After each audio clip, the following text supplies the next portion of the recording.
Primavera para Brooks começando, aqui é Thiago Andrade, eu serei o seu anfitrião nesta jornada pela obra desse que é um dos grandes gênios da comédia, não só cinematográfica como televisiva, em várias mídias, o grande Mel Brooks. Ouso dizer um dos maiores criadores midiáticos do século XX, uma das poucas pessoas que conseguiu ser premiada em todas as principais mídias criativas. Antes de começar a falar da obra do grande Mel Brooks, eu resolvi fazer este primeiro episódio falando um pouco do responsável por estas grandes criações. Vamos primeiro aquele breve resumo, aquela coisa que se alguém pergunta rapidinho pra você, mas Mel Brooks quem é? Óbvio que você não vai contar a história toda, então você dá esta breve explicação. Mel Brooks, nascido Melvin Kaminsky, é um ator, escritor, produtor, diretor, humorista e compositor americano. Olha só a versatilidade dele toda nessa frase. Ele é conhecido por suas farsas e paródias cômicas. Brooks começou sua carreira como comediante e roteirista do programa de variedades Your Show of Shows. Tornou-se conhecido como parte de uma dupla cômica com Carl Reiner no sketch do Homem de 2000 Anos. Ele também criou, juntamente com Buck Henry, a série Agente 86, que foi ao ar de 1965 a 1970 e até hoje é reprisada em algum canal aí da sua TV a cabo do seu UHF.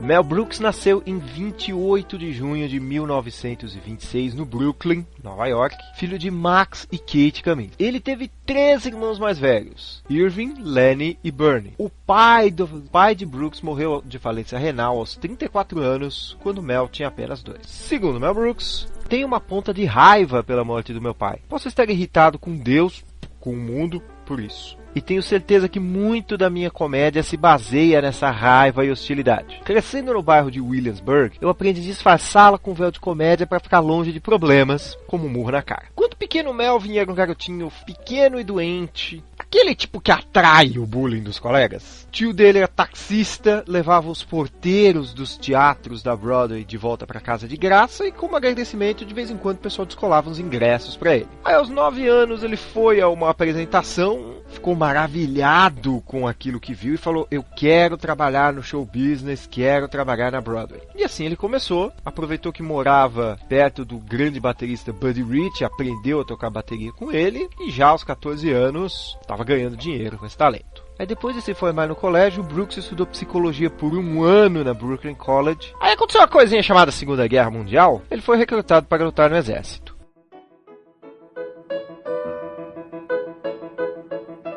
Mel Brooks alistou-se no exército americano aos 17 anos para lutar na Segunda Guerra Mundial. Tornou-se engenheiro de combate, dedicando-se a desarmar minas terrestres. No campo de batalha, o então cabo Kaminsky percebeu que provocar os inimigos dava tanto alívio, era tão catártico quanto desarmar suas bombas. Depois da Batalha das Ardenas, uma contraofensiva alemã já no finalzinho da guerra, os alemães ativaram alto-falantes para tocar propaganda nazista. Sendo judeu, Mel Brooks pensou num jeito de responder aquilo e ligou alto-falantes do lado dos aliados, tocando a pleno volume a música do cantor também judeu Al Jolson, que é mais conhecido pelo primeiro filme sonoro de Hollywood, O Cantor de Jazz.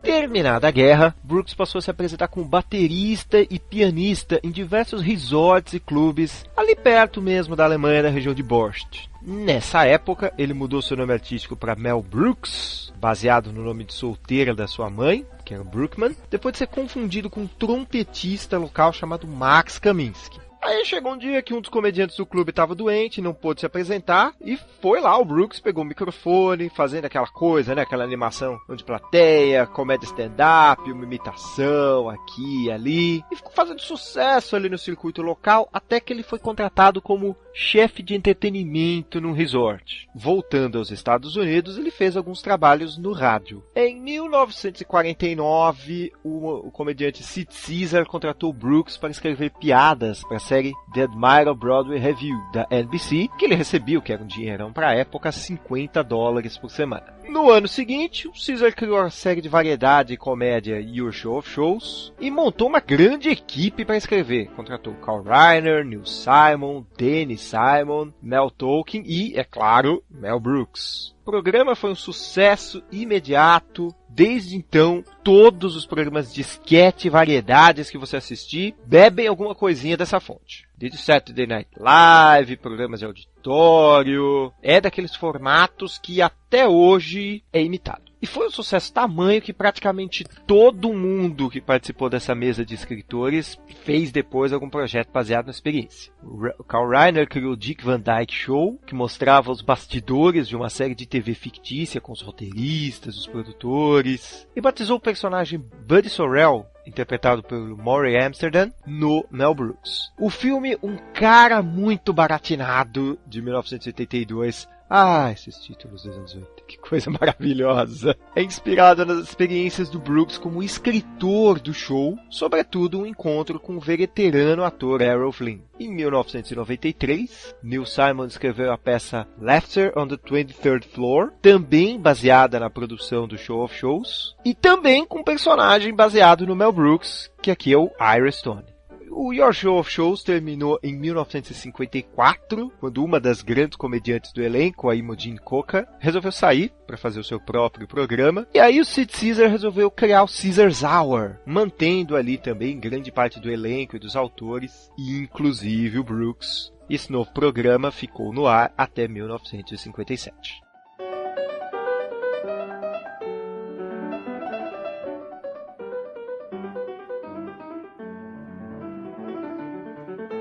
Mel Brooks e Carl Reiner logo se tornaram amigos e passaram a improvisar entrevistas durante os intervalos, aquela brincadeira de autores, né? O Reiner interpretava o escritor, que acabava também sendo o Escada, e o Brooks interpretava algum tipo maluco, um monge tibetano, um astronauta. Eles faziam essas brincadeiras também nas festas que iam à noite, e o Reiner conta que era sempre de surpresa. Ele escolhia o personagem, falava pro Brooks na hora, e eles improvisavam. Numa dessas ocasiões, Reiner sugeriu ao amigo interpretar um homem de 2000 anos que tivesse testemunhado a crucificação de Jesus. Ele veio à minha loja, deu uma olhada, não comprou nada.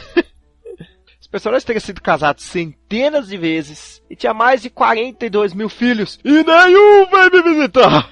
A princípio era aquela brincadeira que eles faziam nos círculos de amigos mais próximos, mas no finalzinho dos anos 50 já era um ato cult em Nova York. Aí em 1960 o Brooks se mudou para Hollywood. Ele e Carl Reiner passaram a apresentar O Homem de 2000 Anos no Steve Allen Show. E dessas apresentações nasceu um disco, 2000 Years with Carl Reiner and Mel Brooks, que vendeu mais de 1 milhão de cópias em 1961. Tudo os dois conversando. A ideia é ser um apresentador, um repórter, um documentarista, entrevistando este homem de 2000 anos e suas experiências ao longo da história da humanidade. O sketch gerou mais 2 álbuns em 1961 e 1962, um revival em 1973, um especial animado em 1975 e um álbum de reunião em 1998. No momento em que as finanças e a carreira do Mel Brooks não iam muito bem, ele tinha perdido o seu emprego fixo, digamos assim, as vendas dos discos do Homem de 2000 Anos chegaram a ser a sua principal fonte de renda. Nos anos 60, o sucesso foi tamanho que o Mel Brooks adaptou o Homem de 2000 Anos para um comercial de cerveja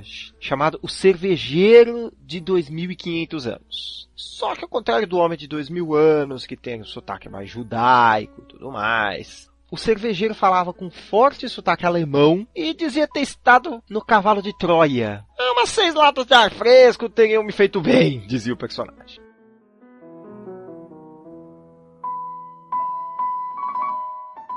Brooks foi casado com Florence Baum de 1953 a 1962. Eles tiveram 3 filhos, Stephanie, Nick e Ed. Foi um divórcio um pouco traumático, tanto que quando finalmente saiu, em 62, o Brooks escreveu um roteiro chamado Marriage is a Dirty Rotten Fraud. Casamento é uma fraude suja, que não foi produzido até hoje. Em 1964, Brooks se casou com Anne Bancroft, atriz vencedora do Oscar e do Tony, e eles ficaram juntos daí até a morte da Anne em 2005. Eles se conheceram num ensaio para o show de variedades do Perry Como em 1961. E o Mel pagou uma produtora para lhe dizer para qual restaurante a Anne ia depois da gravação, para aquele encontro acidental, entre aspas. E aí começa uma conversa, papo vai, papo vem. Ele já estava na prática separado nessa época. E acabaram se apaixonando e ficando 40 anos juntos. O casal teve um filho, o escritor Max Brooks, autor do Guia de Sobrevivência aos Zumbis e de Guerra Mundial Z, nascido em 1972.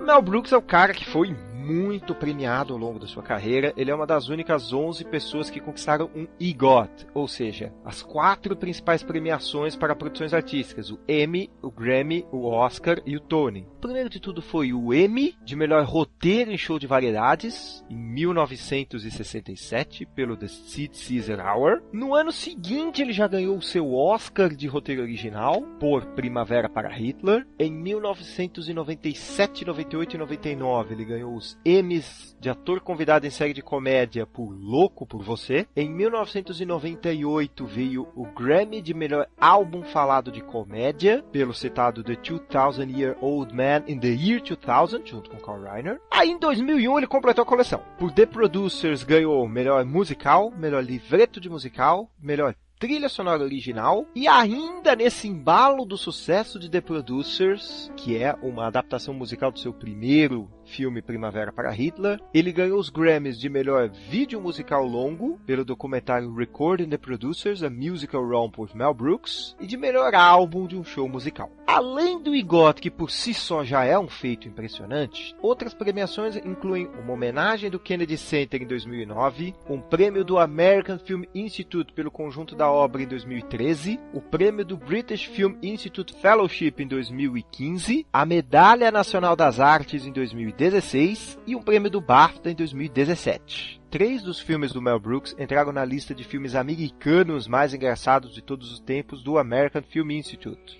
Banzé no Oeste, em 6º lugar da lista, Primavera para Hitler, em 11º, e O Jovem Frankenstein, em 13º. Tamanhos foram seus feitos que em 2010 ele foi homenageado com uma estrela na calçada da fama. Na ocasião, ele usou uma prótese de dedo para deixar a marca das suas mãos, para fazer parecer que ele tinha 11 dedos nas mãos só de zoeira. Isso define Mel Brooks, é o mestre da comédia.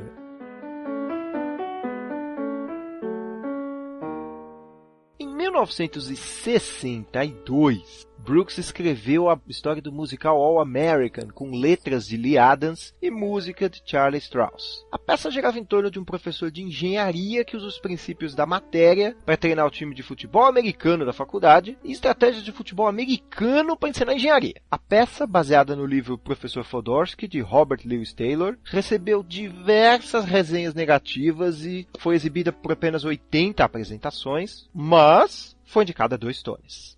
Em 1963, Brooks concebeu e participou da produção do curta animado The Critic, uma sátira ao cinema artístico e esotérico, aquele que aparece aquele monte de coisa linda na tela e você não se pergunta o que está acontecendo, dirigida por Ernest Pintoff. Brooks faz diversos comentários ao longo do filme, interpretando um espectador perdido tentando entender as animações que surgem na tela. O filme venceu o Oscar de melhor curta-metragem animado daquele ano. Ou seja, forçando um pouquinho a barra, dá pra dizer que o Mel Brooks tem 2 Oscars. Em 1975, Brooks criou a série When Things Were Rotten, uma versão cômica da lenda de Robin Hood para a CBS. A série durou 13 episódios e ele voltaria ao tema mais adiante na sua carreira. Mas nós vamos falar disso num episódio futuro. Ele fez uma ponta em Muppets, o filme de 1979, interpretando um cientista louco. Aliás, é muito divertido para os fãs do Mel Brooks assistirem esse filme. Vocês vão, ao longo dos programas, quando a gente for comentando outros nomes de colaboradores frequentes dele, porque basicamente estão todos eles neste filme de um jeito ou de outro. Seja uma pontinha,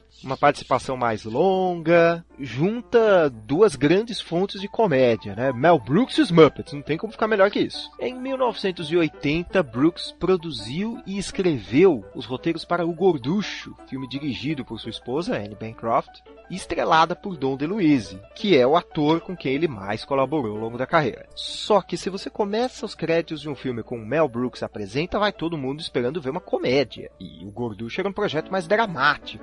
Então a Brooks resolveu criar a produtora Brooks Films para viabilizar esse projeto e gostou tanto que saiu procurando outros filmes para fazer. O primeiro deles foi o drama O Homem-Elefante, dirigido por David Lynch, que o Brooks contratou pessoalmente depois de assistir Eraserhead, primeiro filme do diretor. Uma coisa curiosa da produção de O Homem-Elefante é que o Brooks foi mostrar uma primeira versão do filme aos investidores e aquela coisa de investidor de Hollywood, né? Não gostei, muda tudo, corta isso, corta aquilo, a história tá muito complicada e não sei o que mais. E o Brooks imediatamente se colocou ao lado do diretor e falou: não, vocês estão aqui para dar um status no investimento. Vocês não estão aqui para dar a sua opinião nessa produção artística. E me faz pensar que produções assim evitariam alguns desastres em Hollywood. Acho que a Warner, em particular, anda precisando de um Mel Brooks nos filmes de heróis. Além de todos os trabalhos posteriores do Brooks, a Brooks Films também é responsável por filmes, digamos assim, sérios, como A Mosca, do David Cronenberg. Vale lembrar que o Brooks insistiu pessoalmente na contratação do Jeff Goldblum, que até então nunca tinha sido protagonista de um filme. Mais uma coisa a qual podemos agradecer. Ele também produziu Frances e Nunca Te Vi, Sempre Te Amei. Ele tinha comprado os direitos para produzir esse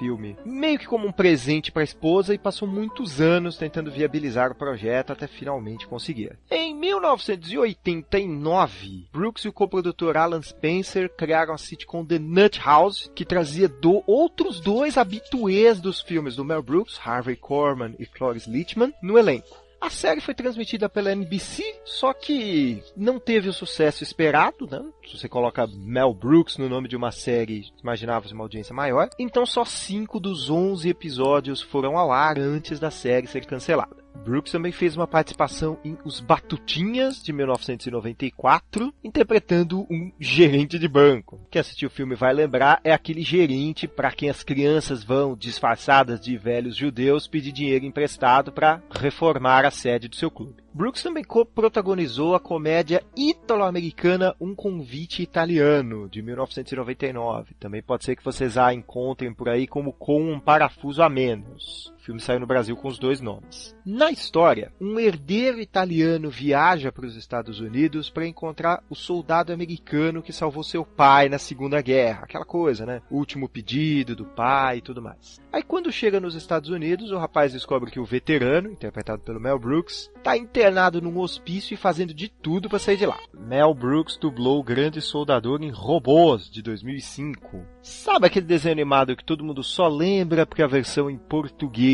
tem o Reinaldo Gianecchini e aquele gordinho que fazia o Dom João em O Quinto dos Infernos? Pois é, na versão legendada tem o Mel Brooks fazendo uma participação. Como eu já comentei lá no comecinho, o Mel Brooks ganhou 3 Emmys de ator convidado pelas suas participações em Louco por Você, sempre interpretando o excêntrico e despenteado tio Phil. O Brooks e sua esposa, Anne Bancroft, atuaram juntos em A Última Loucura de Mel Brooks e Sou ou Não Sou. A Anne Bancroft também faz pontas em Drácula, Morto Mais Feliz e A Louca, Louca História de Robin Hood. O casal interpretou versões de si mesmos na 4ª temporada de Curb Your Enthusiasm, aqui no Brasil lançada como Segura a Onda, a sitcom do Larry David, tirando sarro de si mesmo após o sucesso do Seinfeld. E esta temporada tem um plot muito semelhante ao de Primavera para Hitler, citando Primavera para Hitler, inclusive. Brooks dublou Albert Einstein em As Aventuras de Mr. Peabody Sherman, de 2014, e fez o pai do Drácula, dublado pelo Adam Sandler, em Hotel Transilvânia 2, de 2015,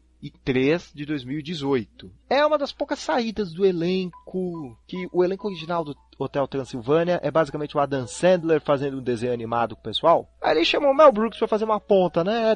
E numa das curiosidades mais aleatórias que te ajuda a entender como funciona o processo de casting em Hollywood e explica muita coisa, devo dizer, Mel Brooks foi um dos muitos atores considerados para o papel do Dr. Sam Loomis no primeiro Halloween do John Carpenter de 1978. Aí fica a pergunta, será que o John Carpenter ligou pra ele, mandou roteiro, conversaram alguma coisa, ou foi só aquela coisa, a gente podia chamar Mel Brooks, né? Não. Enfim, não deixa de ser curioso saber.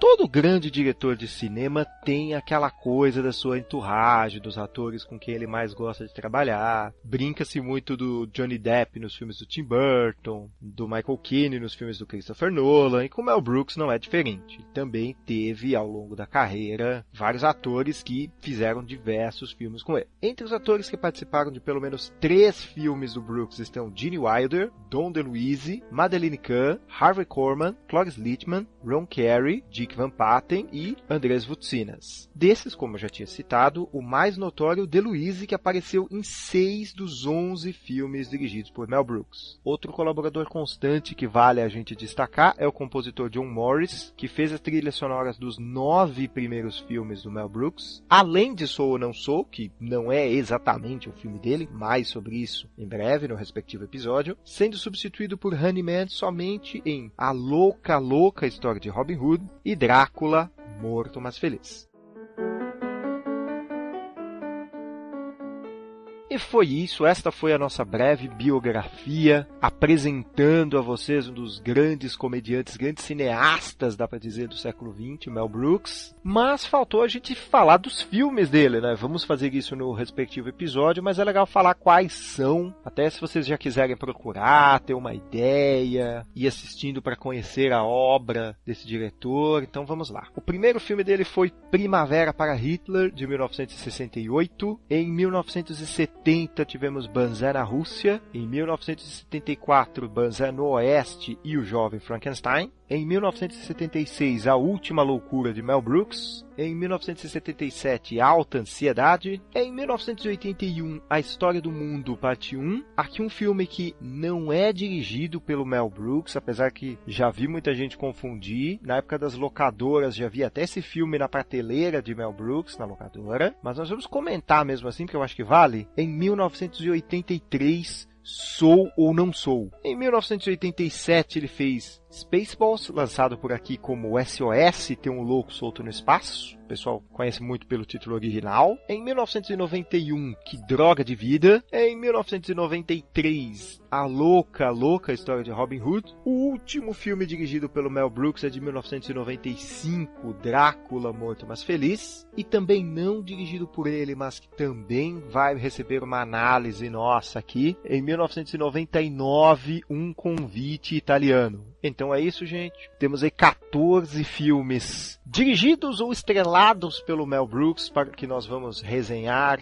aqui no nosso programa. Vou ter vários convidados aqui comigo comentando estas produções. E voltamos daqui a 15 dias dando início às nossas resenhas, mas nós não vamos comentar nenhum desses filmes. Em vez disso, nós vamos fazer, porque acho que vale muito, um episódio especial sobre Agente 86. Então vejo vocês daqui a 2 semanas para nós comentarmos esta grande série da história das sitcoms. Sempre lembrando que vocês podem nos mandar e-mails no primaveraparabbrooks@gmail.com e nos seguir no Twitter, @primaverabrooks. Então é isso, gente. Aguardo vocês daqui a 2 semanas para o nosso episódio sobre Agente 86. Eu sou o Thiago Andrade. Até mais. Obrigado pelos peixes.